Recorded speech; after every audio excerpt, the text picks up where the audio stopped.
Halo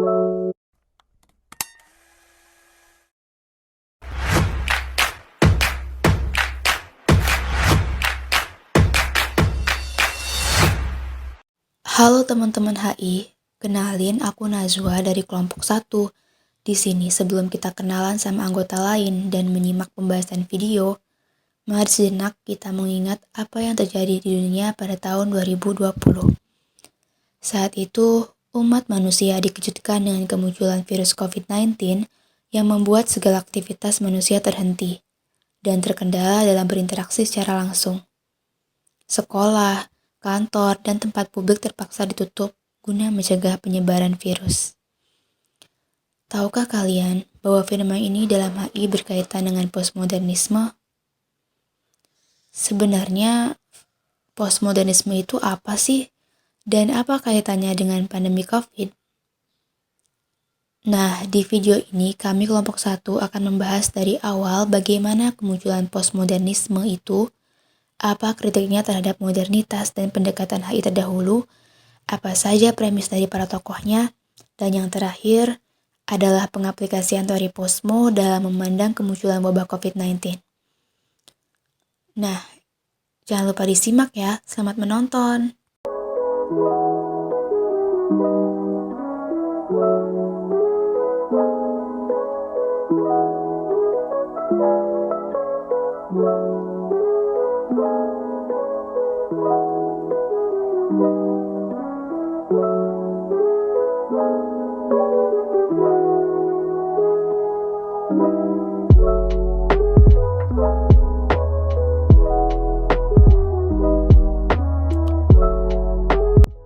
Asal mula postmodernisme. Istilah postmodernisme diketahui muncul pada tahun 1917 ketika seorang filsuf Jerman, Rudolf Panwitz, menggunakan istilah itu untuk menangkap adanya gejala nihilisme, kebudayaan barat modern yang mengatakan bahwa dunia ini, terutama keberadaan manusia di dunia, tidak memiliki suatu tujuan.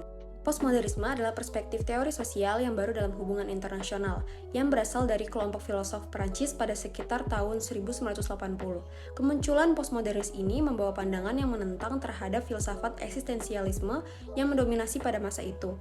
Postmodernisme menilai adanya penjara konseptual yang selama ini membelenggu pikiran-pikiran para ilmuwan. Secara harfiah, kata postmodernis berasal dari kata asli berbahasa Inggris, yaitu postmodernism, yang terdiri dari dua kata, post dan modernisme.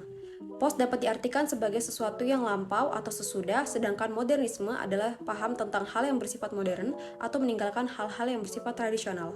Di sini dapat kita artikan bahwa postmodernisme adalah paham tentang hal-hal yang muncul setelah masa modern atau secara tidak langsung mengkritik kaum modernitas. Kaum postmodernis melihat keberhasilan modernitas, namun keberhasilan tersebut masih menyisakan nilai-nilai yang negatif yang merugikan manusia seperti peperangan, kolonialisme, perbudakan, dan pemisahan antar kelas. Latar belakang munculnya aliran postmodernisme disebabkan karena adanya kritik atau ketidakpercayaan terhadap aliran modernisme yang dianggap telah gagal mewujudkan cita-cita yang mereka agung-agungkan, yaitu ingin mensejahterakan seluruh manusia, tetapi malah sebaliknya bahwa aliran modernisme dianggap telah gagal dan merusak tatanan kehidupan masyarakat, yaitu kehidupan masyarakat sudah terlalu individualisme, yang kaya semakin kaya, yang miskin semakin miskin, yang pintar membodohi orang yang bodoh, dan negara yang kuat menjajah negara yang lemah. Bismillahirrahmanirrahim. Di sini saya akan mencoba menjelaskan kritik postmodernisme terhadap teori-teori HI mainstream dan juga kritiknya terhadap modernitas. Postmodernisme mempertanyakan pandangan duniawi atau worldview yang mencakup aspek sosial, politik, dan budaya yang menganut asumsi-asumsi epistemologis keilmuan yang menekankan pada objektivitas dan kausalitas dari kebenaran tunggal yang dipaksakan. Menurut kaum posmo, legitimasi pandangan duniawi tersebut harus dipersoalkan karena hanya mewakili kelompok-kelompok dominan dan mengesampingkan kaum-kaum marginal.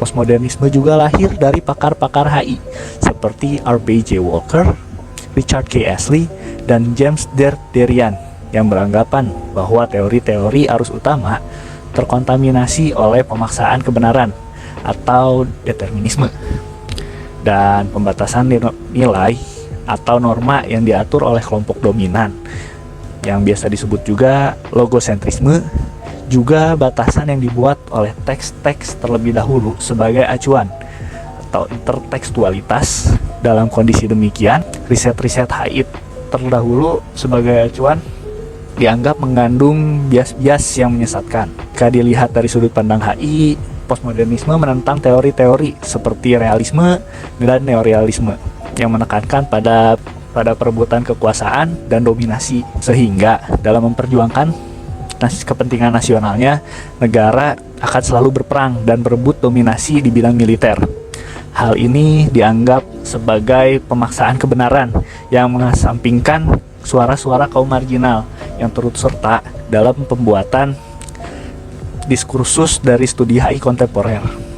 Di sisi lain, postmodernisme juga tidak setuju dengan kehidupan modern yang serba impersonal dan komersial, yang akhirnya menghilangkan kemanusiaan dalam manusia dan membuat manusia itu sendiri menjadi egosentrik yang saling mengeksploitasi dan materialistis, sehingga manusia modern akan selalu mengukur sesuatunya dengan uang yang mengurangi kepekaan sosial mereka dan menghilangkan bahkan empatinya terhadap sesama manusia.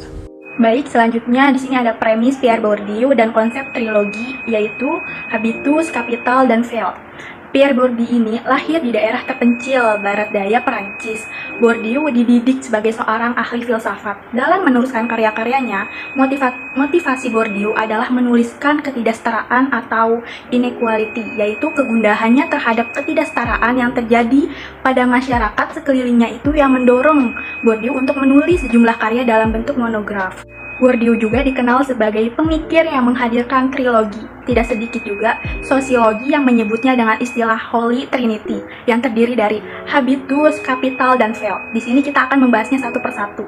Yang pertama itu ada habitus. Habitus dapat didefinisikan sebagai kumpulan-kumpulan atau prinsip-prinsip dan disposisi-disposisi yang mengintegritaskan pengalaman pada masa lalu, kelas, gender, lingkungan sosial, bidang pekerjaan, dan sebagainya yang berbentuk praktik, perbuatan, dan representasi seseorang dalam berinteraksi dengan objek maupun subjek di sekelilingnya. Yang kedua itu ada kapital.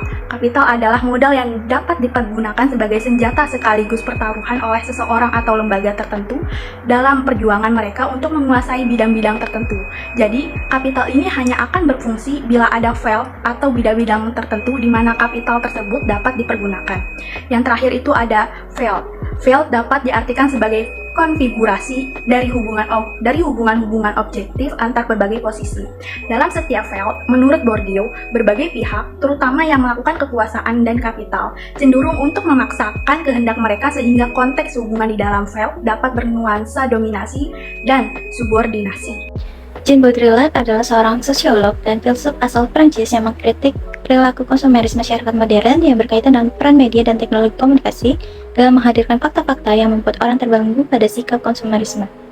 Dalam karyanya, Simulacra and Simulation pada tahun 1981, ia menyatakan bahwa keinginan tahuan atau curiousness manusia modern dapat menjebak mereka dalam situasi hiperrealitas, yaitu pemahaman terhadap sesuatu yang tidak lagi mencerminkan fakta sesungguhnya, melainkan dibungkus oleh imajinasi yang tidak sesuai dengan kenyataan.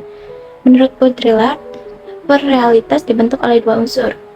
Yang pertama, simulasi, yaitu gabungan antar realita dan representasi, di mana orang cenderung melihat sesuatu sebagai model yang tidak mencerminkan realitas sesungguhnya. Kedua, simulacrum, yaitu imajinasi bahwa sesuatu tidak selalu mewakili kenyataan. Baudrillard juga menyatakan bahwa setiap objek memiliki 4 nilai. Yang pertama ada nilai fungsional atau functional value, yaitu nilai suatu objek dilihat dari fungsinya sebagai alat. Yang kedua nilai tukar atau exchange value, yaitu harga suatu objek dikonversikan ke dalam nilai uang. Yang ketiga ada nilai simbolik atau symbolic value, yaitu artis simbolik suatu objek dikaitkan dengan peristiwa tertentu. Yang keempat ada nilai penanda atau sign value, nilai pembeda suatu objek dengan objek serupa dan menjadi penentu status pemiliknya. Ia memperkenalkan analisis semiotika untuk mengeksplorasi kesenjangan antara teks dan maksud atau intention yang seringkali mengaburkan hasil penelitian. Derrida mengusulkan teknik dekonstruksi dalam membaca sebuah teks dari dua sisi, yaitu sisi sinkronik, yakni apa yang dituliskan penulis dalam teks, dan diakronik, maksud penulis yang tidak tampak dalam teks yang menyangkut suatu hal yang diinginkan oleh penulis.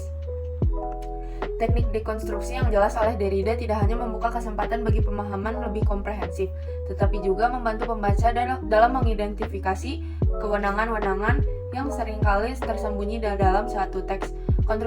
Kontribusi teknik dekonstruksi Derrida dapat dilihat pada karya-karya pemikir HI postmodernisme yang menghimbau pada peminat studi HI untuk melihat secara kritis teks-teks studi HI sebagaimana telah dilakukan kaum feminis. Oke, selanjutnya adalah premis menurut Richard K. Ashley. Jadi Richard K. Ashley ini adalah tokoh tersohor atau terkenal dari teori postmodernisme dalam ilmu hubungan internasional. Jadi premis utamanya adalah menganjurkan pendekatan kritis terhadap pengetahuan politik internasional, yaitu penolakan terhadap klaim universalitas dan objektivitas dalam pengetahuan. Nah, jadi beliau ini menyoroti bahwa pengetahuan politik internasional bukanlah cerminan objektivitas atau kebenaran mutlak, tapi hasil dari konstruksi sosial yang konstekstual dan terkait dengan posisi dan kepentingan aktor-aktor yang terlibat. Selanjutnya, Ashley menekankan pentingnya memahami konstruksi sosial, realitas politik internasional. Lalu juga Ashley mengkritik terhadap narasi dominan atau metanaratif yang berusaha untuk memberikan gambaran komprehensif tentang politik internasional. Lalu Ashley juga menekankan pentingnya memahami identitas dan perbedaan dalam politik internasional. Ia mengakui bahwa identitas dan perbedaan memainkan peran penting dalam membentuk konflik, kolaborasi, dan hubungan kuasa antar negara dan kelompok.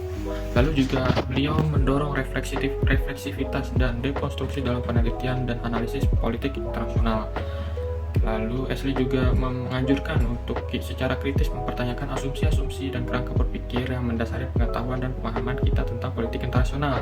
Kesimpulannya adalah premis beliau dalam ilmu hubungan internasional mencakup penolakan terhadap universalitas dan objektivitas, penekanan terhadap konstruksi sosial realitas, kritik terhadap narasi yang dominan, pemahaman identitas dan perbedaan, serta dorongan untuk refleksivitas dan dekonstruksi dalam penelitian dan analisis politik internasional. Baik, selanjutnya ada dari Michael J. Shapiro. Ia menekankan bahwa Osmo menolak gagasan tentang kebenaran objektif dan universal dalam pemikiran politik. Ia juga menekan bahwa realitas dan pengaruh oleh interpretasi dan representasi yang terbentuk melalui faktor-faktor seperti sosial, budaya, dan sejarah. Posmo juga menekan pentingnya dekonstruksi narasi dan representasi politik untuk mengungkapkan konstruksi sosial dan politik yang mendasarinya. Hal ini kemungkinan kita untuk memahami bagaimana narasi dan representasi politik dapat digunakan untuk mempertahankan atau memperkuat kekuasaan tertentu. Selanjutnya, postmodernisme juga menekankan pentingnya mempertimbangkan konteks lokal dan histori dalam analisis politik. Ia juga mengakui keberagaman sumber-sumber kuasa serta menghargai keberagaman dan perbedaan dalam masyarakat. Ia juga menolak pemikiran homogenitas dan mendorong dialog dan negosiasi antara perbedaan-perbedaan ini.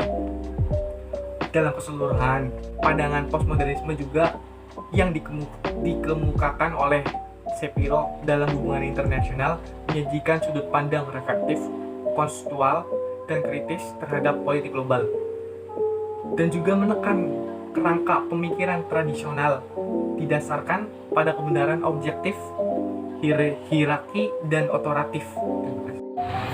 Memfokuskan pada aspek historitas dan spasialitas teori-teori hubungan internasional.